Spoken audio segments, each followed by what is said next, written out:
Hi, I'm Carrie, and my husband Todd and I own Partners Homestead, and we're going to show you how to make squash noodle lasagna. Here's what you'll need to have. 1 large squash, you could use a zucchini also, a mandolin slicer, 3 tablespoons of garlic or more to taste, or 3 to 4 cloves, 5 large tomatoes, 2 tablespoons of dried oregano, 2 tablespoons of dried parsley, 1 onion, 2 tablespoons of flour, 1½ tablespoons of butter, 1½ cups of milk, 1 egg yolk, 2 cups of mozzarella cheese shredded, 1 to 1½ pounds of hamburger, salt, and pepper. You can modify this recipe in a lot of ways. You can use venison burger, you could use ground turkey, you could use ground pork, whatever you have handy. You can also shorten up the prep time, by using store-bought sauce, or if you already have canned tomatoes that you've processed, you can just throw those in the pot and make your spaghetti sauce kind of like you normally would. For our way, we're going to chop up the tomatoes. We're going to do everything from scratch. Then we're going to chop up the fresh herbs, oregano and parsley, and I use minced garlic. So place them in a large pot with salt and pepper, but don't use too much. Add in the garlic and herbs, and then sprinkle with a little bit of sugar. I found that helps with the tartness. So then put it on the stovetop and turn the heat to medium-high. You want things to kind of slowly boil so it increases the juice and mixes everything together, so just keep stirring it. Once you like the way it looks, you can let it simmer for a bit. We'll keep checking on it. Now it's time for the mandolin, so be careful. Cut the stem and the blossom end off of the squash. You're going to slice it like lasagna noodles. We'll be doing long strips, so you have to apply a little bit of pressure. And once you hit the seeds, turn it to the other side, but make sure you leave the skin on. This is what you'll be left with. I throw all the bits that I don't use into the sink so I can give them to the chickens and the goats. You'll see some of that later. Now lightly salt the squash noodles and then, stir them up and then set them aside. Be careful not to break them. And then cover them with a paper towel or whatever you have. Remember to check and stir your sauce. Don't taste it yet because it's still too new. Get your onion and chop that up. I use a winter onion, so it's quite strong, so I just use the 1 onion. You could use more if you want to. Put that in with your meat, whatever your choice is. This is hamburger, and brown it all up. Once it's done, just set it aside to cool because you're going to be handling it by hand. Now rinse off your squash and lay it out on paper towels to dry because you want to dry as much moisture off as you can. Your sauce is going to be a little chunky if you're doing it with fresh tomatoes. I'm going to use an immersion blender and break up the big chunks, or you can leave it chunky. It's totally up to you. Taste it to see if you think you want any more spices, and once you think you have it adjusted right, simmer again to thicken. Now we're going to make bechamel.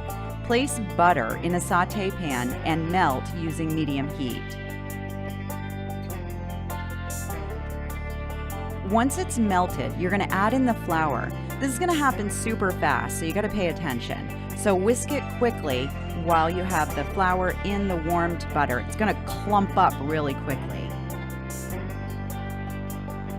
Now you can take it off the heat and get your milk ready.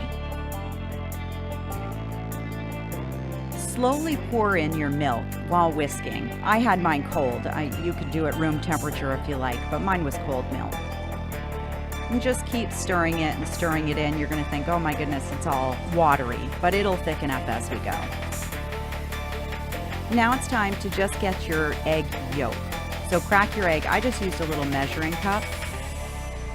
So I have just my yolk, toss that in there. With a different scoop, grab a little bit of the warm white sauce and mix that in with the yolk to temper it, because you don't want the yolk to cook. Now you're going to slowly pour that back into the pan with the white sauce, and you want to keep stirring it and stirring it. It'll look like it has a layer of skin on it, which is totally fine. You may want to place it back on the heat on low and just keep stirring. Once it's thick, set it aside. Some people add nutmeg. We don't care for it, so I don't add it. Taste the sauce again and adjust where you like. If it's too watery for you, you can turn up the heat and cook out a little more of the liquid. For me, this is a little bit liquidy. You want to be careful with this recipe. It could get really wet. so try to cook out some of that water. Now you're gonna butter your lasagna dish. Set up your workstation. This makes it so much easier, I promise. You'll need salt and pepper, your squash noodles, your browned meat, your mozzarella cheese, your white sauce or bechamel, and your tomato sauce. Yes, my husband made that table. It's black walnut. Place in a little meat and then a little sauce, then the noodles, but remember the direction that you place them in, and then just sprinkle with a little bit of pepper. Now take a spoon and spoon on some of that white sauce. You could be a little stingy with it at this point. Now you add in your mozzarella cheese. Make sure you save some for other layers. Now you add more meat, then more sauce. Then lay your noodles again in the opposite direction of how you just did it the last time. Sprinkle with a little more pepper and then add more white sauce. Remember to save some. Now more mozzarella cheese. You're almost done. Now add the rest of the meat on there, whatever you have left. Use up the rest of the white sauce. Just load it on there.